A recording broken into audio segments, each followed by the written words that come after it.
నమస్తే welcome to INB news ముందుగా headlines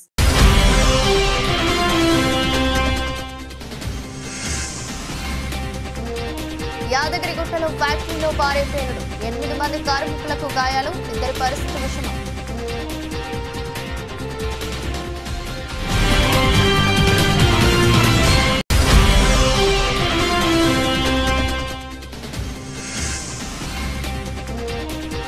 game changer కు నిరసన సెగ బ్యాన్ చేయాలంటూ ఆందోళన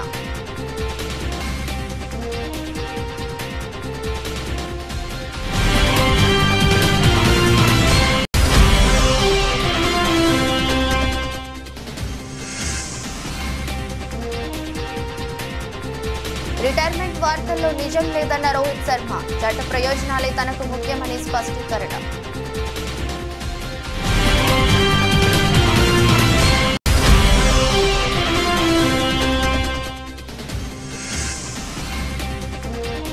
ఏపీలో కొత్తగా 7 విమానాశ్రయాలు గన్నవరంలో గొప్పగా టెర్మినల్ భవనం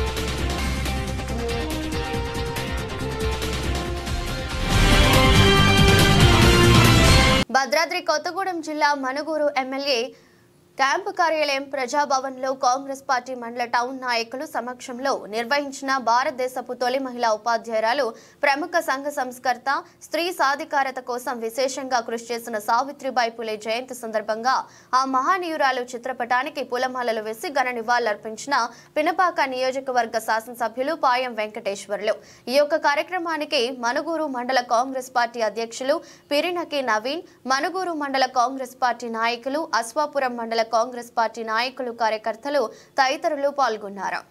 సంగారెడ్డి జిల్లా పటాన్చెరు నియోజకవర్గం గుమ్మడిదల మండలం గుమ్మడిదల రైతులను మోసం చేసేందుకు కాంగ్రెస్ ప్రభుత్వం మరో కుట్ర చేస్తుందని ఎలాంటి షరతులు లేకుండా 2 విడత రైతు భరోసాలను అందజేయాలని బీఆర్ఎస్ రాష్ట్ర నాయకులు చిమ్ముల గోవర్ధన్ రెడ్డి డిమాండ్ చేశారు.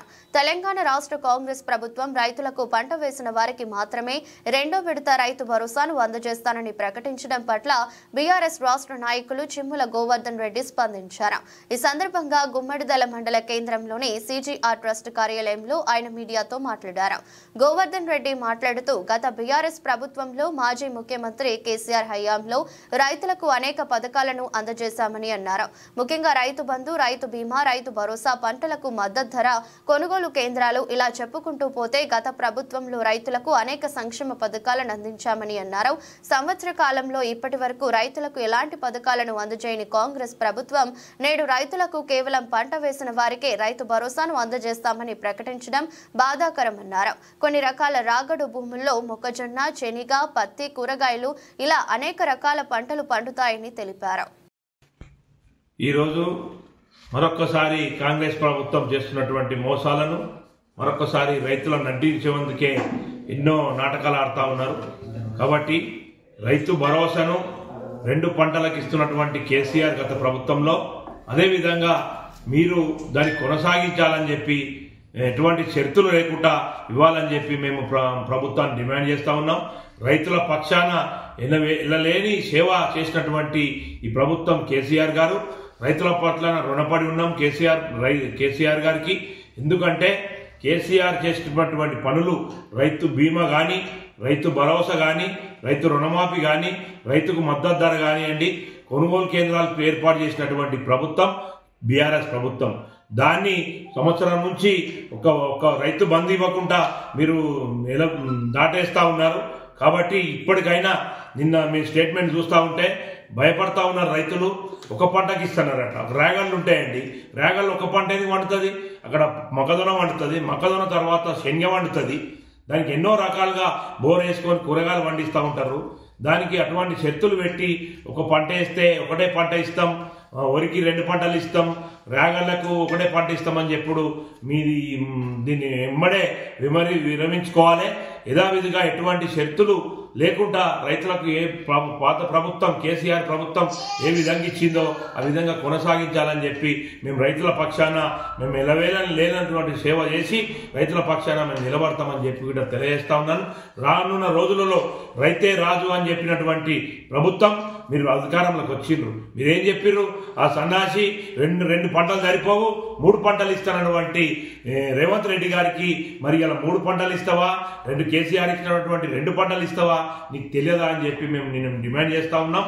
ఇప్పటికైనా నీ వైఖరి మార్చుకోకపోతే రాబోయే రోజులలో రైతులే తిరగబడతారు, మీకు ఇదే నిర్దాక్షం అని చెప్పి కూడా తెలియజేస్తూ ఈ ప్రభుత్వాన్ని రైతుల పక్షాన ఎటువంటి ఏ ఆపద వచ్చినా ఏది వచ్చినా వాళ్ళకి బాధ వచ్చినా మా బీఆర్ఎస్ పార్టీ రైతులకు అండగుంటుందని చెప్పి తెలియజేస్తా ఉన్నాం. యాదగిరిగుట్ట మండలంలోని ప్రీమియర్ ఎక్స్ప్లోజివ్ కంపెనీలో శనివారం ఉదయం భారీ పేలుడు సంభవించింది. ఫ్యాక్టరీలోని ఓ రియాక్టర్ పేలడడంతో విధుల్లో ఉన్న 8 మంది కార్మికులకు గాయాలయ్యాయి. గాయపడిన కార్మికులను యాజమాన్యం హుటాహుటిన ఆసుపత్రికి తరలించింది. అందులో 2 పరిస్థితి విషమంగా ఉందని సమాచారం. భారీ శబ్దంతో పేలుడు సంభవించడంతో కార్మికులు భయంతో పరుగులు పెట్టారు. పేలుడు జరిగిన రియాక్టర్ దగ్గరలో కార్మికులు ఎవరైనా ఉన్నారా లేదా అనే విషయంపై స్పష్టత లేదని యాజమాన్యం తెలిపింది. పేలుడు జరిగిన వెంటనే సైరన్ మోగిస్తూ మిగతా కార్మికులను అప్రమత్తం చేసి ఫ్యాక్టరీ బయటకు తరలించినట్లు పేర్కొంది. క్షేమంగా ఉన్నారు. అది కాబట్టి మన వాళ్ళందరూ లెక్క వేసుకుంటే అందరూ మన ఉన్నారు, ఎంప్లాయీస్ అందరూ క్షేమంగా ఉన్నారు. ఒక కణికి ఒక్కొక్కరికి దెబ్బలు తాకాయి, మిగిలిన వాళ్ళిద్దరికి చిన్న బర్నింగ్స్ ఉన్నాయి, మిగిలిన అందరూ క్షేమము. కాబట్టి ఎవరు భయపడాల్సిన అవసరం లేదు. బయటికి వెళ్ళిపోతే మన వాళ్ళు లోపల ఉంటే మనకు లెక్క తెలుసు. దక్షిణాది డైరెక్టర్ శంకర్ దర్శకత్వంలో గ్లోబల్ స్టార్ రామ్ చరణ్ హీరోగా వస్తున్న భారీ చిత్రం గేమ్ చేంజర్ సంక్రాంతి కానుకగా ఈ నెల 10న వరల్డ్ వైడ్ గా గ్రాండ్ గా రిలీజ్ కానుంది. ఇటీవల విడుదలైన ఈ మూవీ ట్రైలర్ కు మంచి స్పందన వస్తోంది. మరోసారి చెర్రీ తన నటనతో మెస్మరైజ్ చేయడం ఖాయమని అభిమానులు చెబుతున్నారు. ఈ క్రమంలో కర్ణాటకలో ఈ సినిమాకు నిరసన సెగ తగిలింది. అక్కడి వారు కొందరు గేమ్ చేంజర్ పోస్టర్లపై స్ప్రే చేయడం షాక్ కి గురి చేసింది. దీనికి కారణం ఈ మూవీ టైటిల్ కన్నడ భాషలో కాకుండా ఆంగ్లంలో ఉండడంతో అక్కడి వారు ఆగ్రహం వ్యక్తం చేసినట్లు సమాచారం. ఈ నేపథ్యంలోనే ban game changer in Karnataka hashtag సామాజిక మాధ్యమాల్లో ట్రెండింగ్ లో నిలిచింది. సినిమా టైటిల్ ఇంగ్లీష్ లో ఉండడం వల్ల కన్నడిగులు సీరియస్ అవుతున్నారు. వెంటనే కన్నడ భాషలోకి టైటిల్ ను మార్చాలని వారు డిమాండ్ చేస్తున్నట్లు తెలిసింది. ఇక కర్ణాటకలో తమ భాషపై అక్కడి ప్రజలు అభిమానం చూపిస్తారనే విషయం తెలిసిందే. ఈ నేపథ్యంలో ఇటీవల అక్కడి షాపింగ్ మాల్స్ హోటళ్లపై దాడులు జరిగాయి. ఇంగ్లీష్ లో మాల్స్ హోటళ్ల పేర్లను తప్పుబడుతూ వారు దాడులకు దిగారు. ఆస్ట్రేలియాతో జరుగుతున్న 5వ టెస్టులో ఎందుకు ఆడటం లేదన్న ఊహాగానాలకు కెప్టెన్ రోహిత్ శర్మ తెరదించాడు. 2వ రోజు ఆట లంచ్ బ్రేక్ లో మాజీ క్రికెటర్ ఇర్ఫాన్ పఠాన్ తో మాట్లాడిన రోహిత్ సిడ్నీ టెస్ట్ నుంచి తాను విశ్రాంతి మాత్రమే తీసుకున్నట్లు చెప్పాడు. రిటైర్మెంట్ వార్తలపై స్పందిస్తూ అలాంటి నిర్ణయం ఏమీ తీసుకోలేదని స్పష్టం చేశారు. జట్టు అవసరాలే ముఖ్యమని, అందుకనే చివరి టెస్ట్ నుండి విశ్రాంతి తీసుకున్నట్టు చెప్పారు. పెర్త్ టెస్ట్ విషయంలో KL Rahul, Yashasvi Jaiswal double century భాగస్వామ్యం ఎంతో విలువైన గుర్తు చేసుకున్నాడు. కాబట్టి ఆ జోడీని మార్చకూడదని అనుకున్నామని, అలాగే ఫామ్ పరంగానూ రాహుల్ మెరుగ్గా ఉన్నాడని తెలిపాడు. జట్టు ప్రయోజనాల తర్వాతే తాను అని స్పష్టం చేశాడు. డ్రెస్సింగ్ రూమ్ లో ఎలాంటి సమస్యలు లేవన్నాడు. 2 పిల్లల తండ్రినైన తనకు ఏ సమయంలో ఎలాంటి నిర్ణయాలు తీసుకోవాలో తెలుసని రోహిత్ కుండ బద్దలు కొట్టాడు. ఆంధ్రప్రదేశ్లోకి కుప్పం, దగదర్తి, శ్రీకాకుళం, తాడేపల్లిగూడెం, నాగార్జున సాగర్, తుని, అన్నవరం, ఒంగోలులో కొత్త విమానాశ్రయాలు నిర్మించబోతున్నట్టు ఏపీ ముఖ్యమంత్రి నారా చంద్రబాబు నాయుడు ప్రకటించారు. ఉండవల్లిలోని తన నివాసంలో నిన్న పౌర విమానయాన శాఖ మంత్రి రామ్మోహన్ నాయుడు ఎయిర్పోర్ట్స్ అథారిటీ అధికారులతో నిర్వహించిన సమీక్ష అనంతరం చంద్రబాబు మాట్లాడుతూ ఈ ప్రకటన చేశారు. శ్రీకాకుళంలో విమానాశ్రయ నిర్మాణానికి ఇప్పటికే ఫిజిబిలిటీ సర్వే పూర్తయిందని, అక్కడ 2 దశల్లో 1383 ఎకరాల్లో నిర్మించనున్నట్టు చెప్పారు. ఇందుకోసం భూసేకరణ జరుపుతున్నట్టు తెలిపారు. దగదర్తిలో 1379 ఎకరాల్లో నిర్మించనున్న విమానాశ్రయం కోసం ఇప్పటికే 635 ఎకరాలు సేకరించినట్టు పేర్కొన్నారు. అలాగే నాగార్జున సాగర్ లో 1670, తాడేపల్లిగూడెంలో 1123 ఎకరాల్లో ఎయిర్పోర్టులు నిర్మించనున్నట్టు వివరించారు. ఒంగోలులో 657 ఎకరాలు, తుని, అన్నవరం మధ్య 757 ఎకరాలను గుర్తించినట్టు చంద్రబాబు తెలిపారు. అవినీతి ఆరోపణలు ఎదుర్కొంటున్న ఏపీ హోంమంత్రి వంగలపూడి అనిత ప్రైవేటు పిఏ జగదీష్ పై వేటు పడింది. బదిలీలు, పోస్టింగులు, సిఫారసులు వంటి వాటి కోసం వసూళ్లకు పాల్పడుతున్నారని, సెటిల్మెంట్లు చేస్తున్నారన్న ఆరోపణలు ఆయన ఎదుర్కొంటున్నారు. జగదీష్ 10 ఏళ్లుగా అనిత వద్ద పిఏగా పనిచేస్తున్నారు. ఈ క్రమంలో కూటమి ప్రభుత్వం అధికారంలోకి వచ్చాక అనిత హోంమంత్రి అవడంతో ఆయన అవినీతి పెచ్చుమీరిందన్న ఆరోపణలు వినిపిస్తున్నాయి. అంతేకాదు ఎంత పెద్ద నాయకుడినైనా ఆయన పట్టించుకోవడం లేదన్న విమర్శలు ఉన్నాయి. మంత్రి తర్వాత అన్ని తానే అన్నట్టుగా చక్కబెడుతున్నట్టు తెలిసింది. మద్యం దుకాణాల్లో వాటాల కోసం లైసెన్స్ దారులపై ఒత్తిడి, హోంమంత్రికి సంబంధించిన తిరుమల దర్శనం సిఫార్సు లేఖలను తిరుపతిలోని ఓ హోటల్ కు గంపగుత్తుగా అమ్ముకోవడం వంటి ఆరోపణలు కూడా జగదీష్ పై ఉన్నాయి. దీనిపై ప్రభుత్వానికి ఫిర్యాదులు అందాయి. ఈ నేపథ్యంలో ఎట్టకేలకు అనిత ఆయనను తొలగించారు. విషయం తెలిసిన పాయకారావుపేట నియోజకవర్గంలోని టీడీపీ క్యాడర్ జగదీష్ బాధితులు సంబరాలు చేసుకున్నారు. కొత్త ఏడాదికి శుభారంభంగా తొలి 2 సెషన్లలో భారీగా పుంజుకున్న స్టాక్ మార్కెట్ సూచీలు మళ్లీ చితికిలపడ్డాయి. శుక్రవారం ట్రేడింగ్ లో దాదాపు 1% క్షీణించాయి. సెన్సెక్స్ 720.60 పాయింట్ల నష్టంతో 79,223.11 వద్దకు చేరుకుంది. నిఫ్టీ 183.90 పాయింట్లు కోల్పోయి 24,004.75 వద్ద స్థిరపడింది. వచ్చే వారంలో డిసెంబర్ త్రైమాసిక ఆర్థిక ఫలితాల సీజన్ ప్రారంభం కానున్న నేపథ్యంలో మదుపరులు ముందు జాగ్రత్తగా ఐటీ, బ్యాంకింగ్ షేర్లలో అమ్మకాలకు పాల్పడటం ఇందుకు కారణమైంది. డాలర్ బలోపేతం, రూపాయి క్షీణత, అధిక వాల్యుయేషన్లు వంటి అంశాలు మార్కెట్ సెటిల్మెంట్ ను మరింత కుంగదీశాయి. సెన్సెక్స్ లోని 30 కంపెనీల్లో 18 నష్టపోయాయి. భారత కరెన్సీ సరికొత్త జీవితకాల కనిష్టానికి క్షీణించింది. డాలర్ రూపాయి మారకం విలువ మరో 4 పైసలు తగ్గి 85.79 వద్ద ముగిసింది. దిగుమతిదారుల నుండి డాలర్ కు డిమాండ్ పెరగడంతో పాటు ఈక్విటీ మార్కెట్ల నష్టాలు ఇందుకున్న ప్రధాన కారణమయ్యాయి.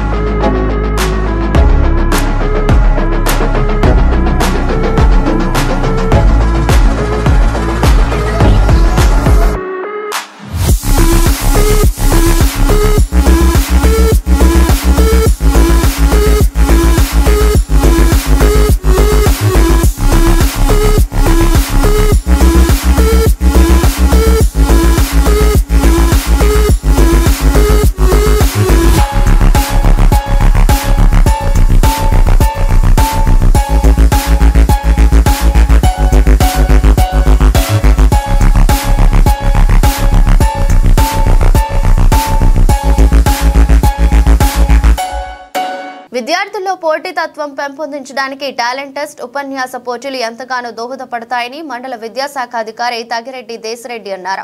ఈ మేరకు సిద్దిపేట జిల్లా నంగునూరు మండల కేంద్రంలోని ప్రభుత్వ జిల్లా పరిషత్ ఉన్నత పాఠశాలలో మండల స్థాయి ఉన్నత పాఠశాలల విద్యార్థులకు ఇంగ్లీష్ ఒలింపియాడ్ టాలెంట్ టెస్ట్, ఉపన్యాస పోటీలు నిర్వహించి ఉత్తమ ప్రతిభ కనపరిచిన విద్యార్థులకు బహుమతులు అందజేశారు.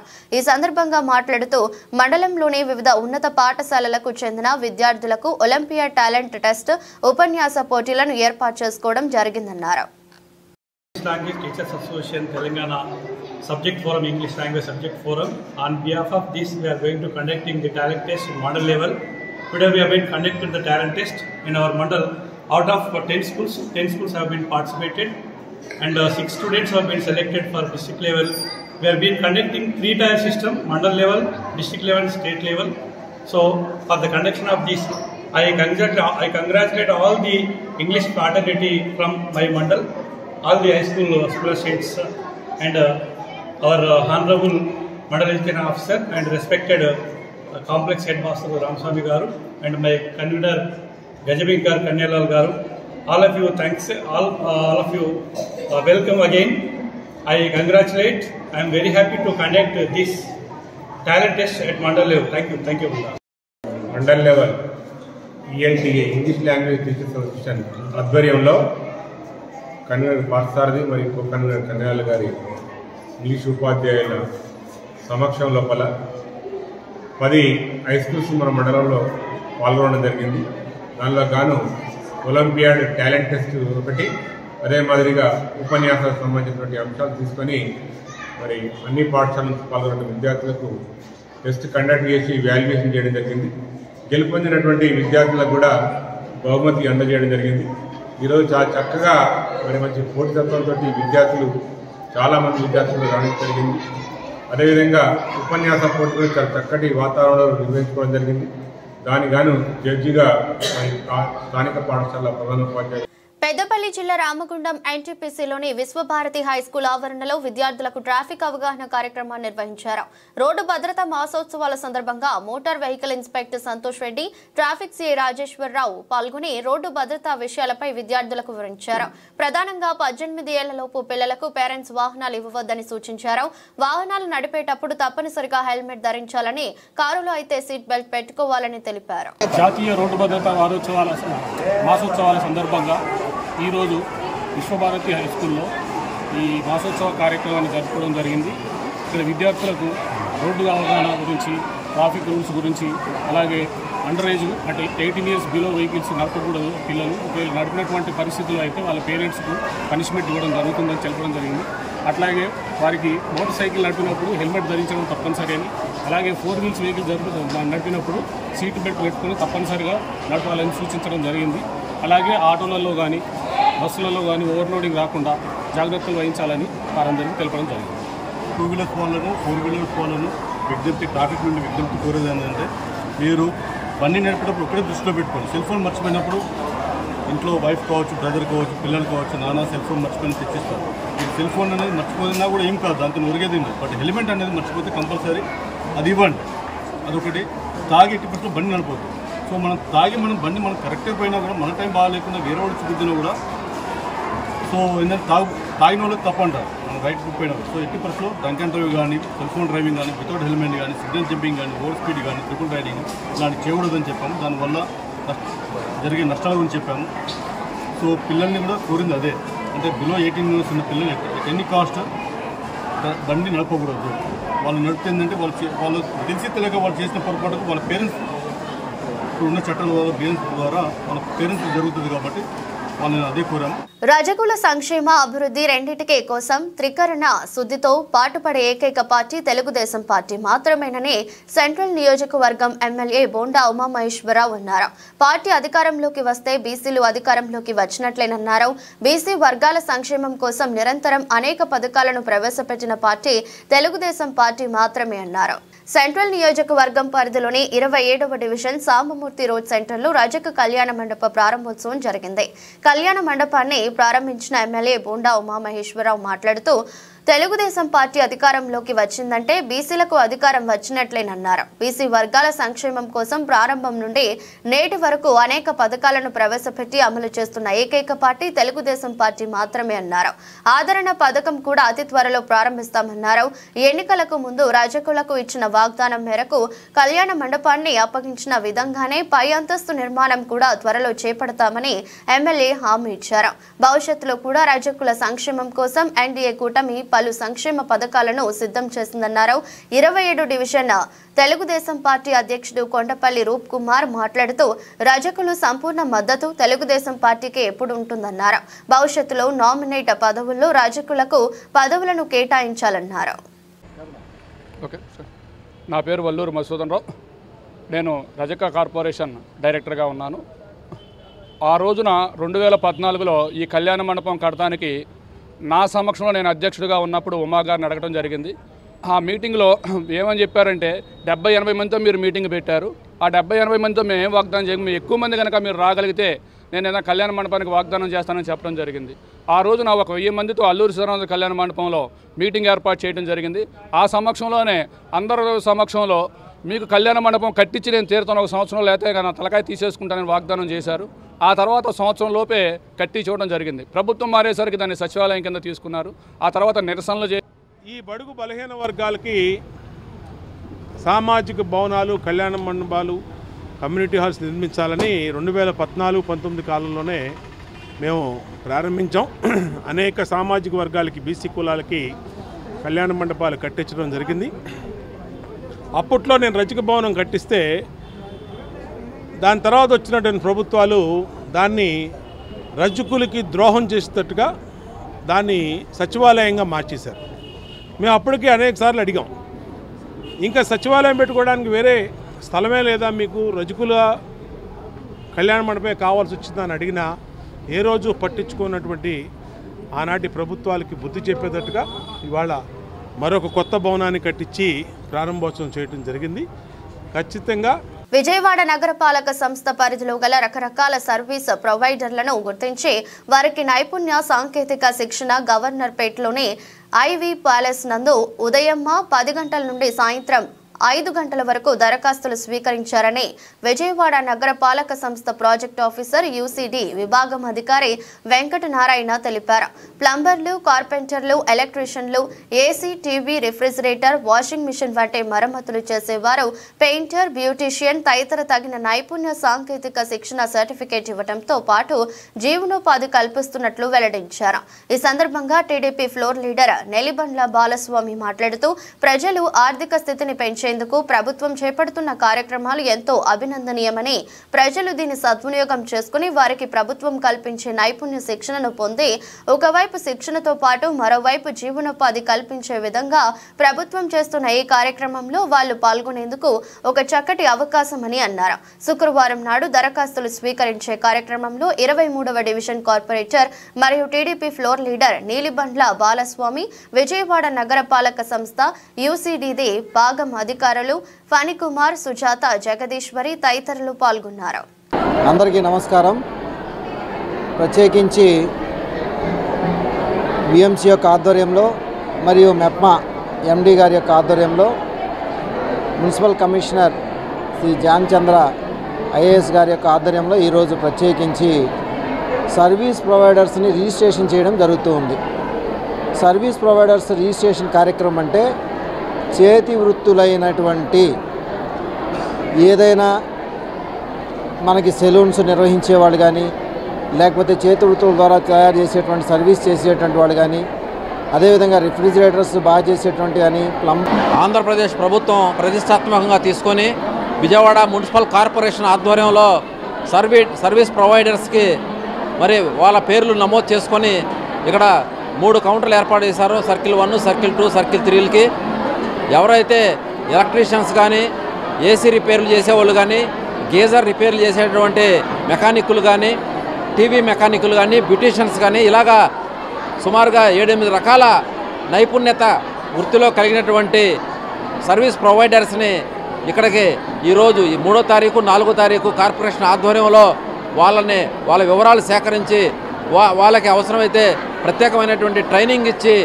వాళ్ళ భవిష్యత్తులో ఆర్థికంగా స్థిరపడటానికి. పులివెందుల మరికొన్ని చోట్ల జగన్ ప్రజల నుంచి ఆర్జీలు తీసుకుని ఏం చేస్తారో వాటిపై అసెంబ్లీలో మాట్లాడతారా, సమాధానం చెప్పాలి అని టీడీపీ ఎమ్మెల్యే యార్లగడ్డ వెంకట్రావు ప్రశ్నించారు. రాష్ట్రంలో ప్రభుత్వం మారగానే వాట్సాప్ కాల్స్ నుంచి మామూలు ఫోన్లు మాట్లాడుకునే పరిస్థితికి ప్రజలు వచ్చారని, జగన్ హయాంలో ప్రజలు ఎంత స్వేచ్ఛను ప్రజలు కోల్పోయారో ఇదే నిదర్శనమని వ్యాఖ్యానించారు. 6 నెలల పాలనలో ఎవరేం చేశారో ప్రజల ముందు చర్చించడానికి దమ్ముంటే వైసీపీ నేతలు బహిరంగ చర్చకు రావాలని యార్లగడ్డ సవాల్ విసిరారు. మీడియా మిత్రులు నమస్కారం. వైసీపీ నేతలు సూపర్ 6 అమలు గురించి అడ్డగోలుగా మాట్లాడుతున్న పరిస్థితి రాష్ట్రంలో ప్రజలందరూ చూస్తున్నారు. ప్రభుత్వం ఏర్పడి 6 మాసాలు మొన్నే దాటిన ఈ 6 మాసాల్లో సూపర్ 6 ఏం చేశారండి? సూపర్ 6ని 6 మాసాల్లో కంపేర్ చేయమని వాళ్ళని వైసీపీ నాయకుల్ని అడుగుతున్నా. మేము బహిరంగ చర్చకు సిద్ధం. నేనైనా వస్తా, టైము డేటు మీరు చెప్తే. లేదు మీరు రమ్మన్నా నేను వస్తా. గతంలో నవరత్నాలు 6 నెలల్లో ఎన్ని అమలు చేశారు? ఆ రోజున జూన్ 2019లో ప్రభుత్వం ఏర్పడిన తర్వాత మొదటి నెలలో రాజన్న బడిబాటని ప్రకటన మాత్రమే విడుదల చేసిన పరిస్థితి నిజం కాదా? అలాగే ఆగస్టు 7వ తారీఖున వైఎస్ఆర్ రైతు దినోత్సవం ప్రకటన మాత్రమే విడుదల చేశారు. 8/7/2019 సేమ్ మళ్ళీ వైఎస్ఆర్ పెన్షన్ కాను కూడా ప్రకటన మాత్రం విడుదల చేశాను. నేను అప్పుడు ఆ పార్టీలోనే ఉన్నా. 1 సంవత్సరం పాటు ఆ పార్టీలో నేను యాక్టివ్గా పనిచేశా. తర్వాత నాకు దగ్గరగానే తెలిసి అన్నీ. అలాగే 5వ నెలలో గడప వద్దకే పాలనని ప్రకటన మాత్రం విడుదల చేసిన పరిస్థితి. వైఎస్ఆర్ కంటి వెలుగు పథకం ప్రారంభం మాత్రమే చేశారు. అలాగే దిశ పోలీస్ స్టేషన్ ఇట్లా చెప్తా ఉంటే కొన్ని చాలా ఉంటాయి. ఇది రాజకీయ విమర్శ కాదని దీని వాస్తవాలు మాట్లాడాలి. రాజకీయ నాయకులు my word against your word లాగా మాట్లాడుకోవడం వల్ల ఈ రాష్ట్ర ప్రజలకు ఒరిగేందేమీ లేదు. నిజాలు మాట్లాడటం వల్ల నిజాలు నిగ్గు తేల్చేలా ఉండి చర్చ చేస్తే పరిష్కారాలు లభిస్తాయి. దేనికైనా ప్రజాస్వామ్యంలో ఏ సమస్యనైనా చర్చల ద్వారానే పరిష్కారం అవుతాయి. అలాగే తర్వాత వైఎస్ఆర్ నవోదయం అని అక్టోబర్లో 17వ తారీఖున పథకం ప్రారంభం మాత్రమే అయింది, కానీ నిజంగా జరగని పరిస్థితి. లూయిస్ బ్రైలీ 2016వ జన్మదినోత్సవ వేడుకలను కరీంనగర్ జిల్లా కేంద్రంలోని శాతవాహన యూనివర్సిటీలో ఘనంగా నిర్వహించారు. శాతవాహన ప్రాంగణంలోని లూయి బ్రైలీ విగ్రహానికి జిల్లా కలెక్టర్ పమేలా సత్పతి పూలమాల వేసి నివాళులర్పించారు. అనంతరం కరీంనగర్ ఆడిటోరియంలో వేడుకలు నిర్వహించారు. జిల్లాలోని పలువురు అంధ విద్యార్థులు పాల్గొన్నారు. ఈ సందర్భంగా జిల్లాలో వివిధ ప్రభుత్వ శాఖలలో విధులు నిర్వర్తిస్తున్న అంధ ఉద్యోగులకు ఆన్ డ్యూటీ సౌకర్యం నిర్వహించారు.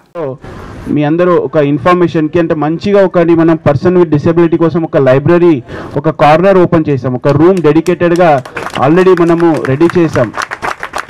దాంట్లో ఇక్కడ ఉన్న కరీంనగర్ అందరూ ముఖ్యంగా ఉన్న అందరూ హెల్ప్ చేశారు. వాళ్ళు బ్రైలీ బుక్స్ కూడా మనము చాలా వరకు ఐ థింక్ ఒక 50 బుక్స్ మనము తెప్పించుకొని హైదరాబాద్ నుంచి అక్కడ పెట్టాము. అట్లా కాకుండా అక్కడ ఒక స్పెషల్ స్క్రీన్ కూడా మనం పెట్టాము. ఒక సాఫ్ట్వేర్ పెట్టి ఒక స్క్రీన్ పైన ఏమొస్తుందో అది మీకు ఆడియో ముఖాంతరం కన్వర్ట్ అవుతుంది హెడ్ ఫోన్ పెట్టుకుంటే. సో మీరు అక్కడ వినొచ్చు. అక్కడ ఏమైనా బుక్స్ చదువుకోవాలంటే ఆ సాఫ్ట్వేర్ని యూజ్ చేసుకొని ఆ పీడిఎఫ్ని రన్ చేస్తే అది మీకు ఆడియోగా కన్వర్ట్ అవుతుంది. అట్లాంటిది కూడా ఒక సాఫ్ట్వేర్ పెట్టుకున్నాం మనం ఒక స్క్రీన్లో. అట్లానే ఎవరికైనా వినలేకనంటే ఏమైనా ఆడియో ఉంటే అది అక్కడ వర్డ్స్గా కన్వర్ట్ అవుతుంది, స్క్రీన్ పైన మీకు కనిపిస్తుంది. సో అట్లా ఒకటి మనం టెక్నాలజీ వాడుకొని మన లైబ్రరీ ఇక్కడ కూడా మా కరీంనగర్లోనే ఎక్కడా లేదు. ఇక్కడ కరీంనగర్ సెంట్రల్ లైబ్రరీ దాంట్లో ఒక రూమ్ కూడా అలాట్ చేశాము. కలెక్టర్ మేడం కూడా చాలా హెల్ప్ చేశారు. సో మీరందరూ అది వాడుకోవాలి అన్నది కూడా నేను కోరుకుంటున్నా. అట్లాగే మన కరీంనగర్ బ్లైండ్ స్కూల్ కూడా చాలా యాక్టివ్గా ఉన్నారు పిల్లలు. నేను చూస్తే అంటే ఎంత వరకు అంటే స్టేట్ లెవెల్లో చెస్లో ఫస్ట్ ర్యాంకు, ఏదైనా అథ్లెటిక్స్ ఉంటే ఫస్ట్ ర్యాంకు, సింగింగ్లో అన్ని దగ్గర మంచిగా పాడతారు, అన్ని డాన్స్ చేస్తారు. సో నేను కూడా ఒక 3-4 సారి వెళ్ళాను అక్కడ. చాలా మంచిగా అందరూ యాక్టివ్గా ఉన్నారు. ఇట్లానే మీరు కూడా ముందుకి తీసుకొని వెళ్ళాలనేది అందరికీ నేను కోరుకుంటా. ఇంకా మీ సైడ్ నుంచి, మా సైడ్ నుంచి, ప్రభుత్వ సైడ్ నుంచి కూడా ఏమైనా హెల్ప్ కావాలి, సపోర్ట్ కావాలంటే డెఫినెట్గా 100%గా మనం కూడా ముందుకి వస్తే మీ అందరికీ ఒక హెల్ప్ చేస్తాము. మొత్తం మన ప్రభుత్వ సైడ్ నుంచి యాక్సెసిబుల్గా మీకు ఏమేమి కావాలి అన్నీ ఇవ్వడానికి మనం కూడా రెడీ ఉన్నామని చెప్తూ నాకు ఈరోజు ఇంత ఒక మంచి ప్రోగ్రాం పిలిచి ఆహ్వానించి ఒక అవకాశం ఇచ్చిందికి ధన్యవాదాలు. Thank you very much. అతిథిగా వచ్చినంత కలెక్టర్ మేడంకి, ఏసీయూటీ అజయ్ యాదవ్ గారికి, లయన్స్ క్లబ్ ప్రెసిడెంట్ గారికి, సెక్రటరీ లయన్స్ క్లబ్ గారికి, మన ఈ కార్యక్రమాన్ని ఆయోజన చేసినంత డీడబ్ల్యూ గారు మొత్తం స్టాఫ్ అందరికీ, అట్లాగే ఈ కార్యక్రమానికి అధ్యక్షత వహిస్తున్నంత రాజేంద్ర ప్రసాద్ గారికి, ఏ రాజయ్య గారికి, మందా రాజయ్య గారికి, గురుప్రసాద్ గారికి, ముఖ్యంగా ఇక్కడ వచ్చినంత అన్ని బ్లైండ్ అసోసియేషన్స్ ప్రెసిడెంట్లకి, అందరు మెంబర్స్కి, ఇక్కడ వచ్చినంత మా Karimnagar blind school teachers, students and అందరూ ఇక్కడ వచ్చినంత అందరికీ ఈ జన్మదిన సందర్భంగా నా శుభాకాంక్షలు తెలియజేస్తున్నాను. సో ఈరోజు మనము చాలా మంచిగా ఈ ప్రోగ్రాం జరిపించుకుంటున్నాము. చాలా ఒక ఫెస్టివల్ మోడ్లో మనం లూయి బ్రైల్ ఒక జన్మదినాన్ని కరీంనగర్ ఇక్కడ శాతవాహన. వార్తలు ముగించే ముందు మరోసారి హెడ్లైన్.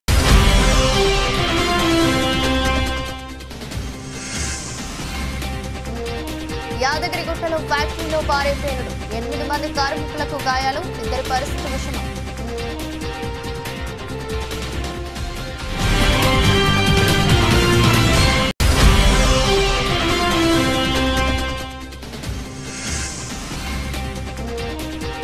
గేమ్ చేంజర్ కు నిరసన సెగ, బ్యాన్ చేయాలంటూ ఆందోళన.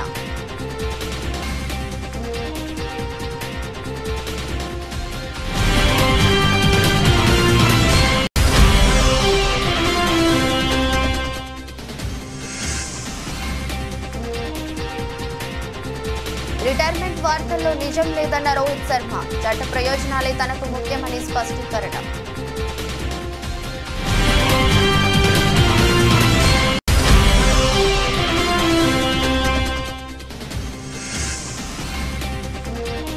ఏపీలో కొత్తగా 7 విమానాశ్రయాలు, నన్నవరంలో గొప్పగా టెర్మినల్ భవనం.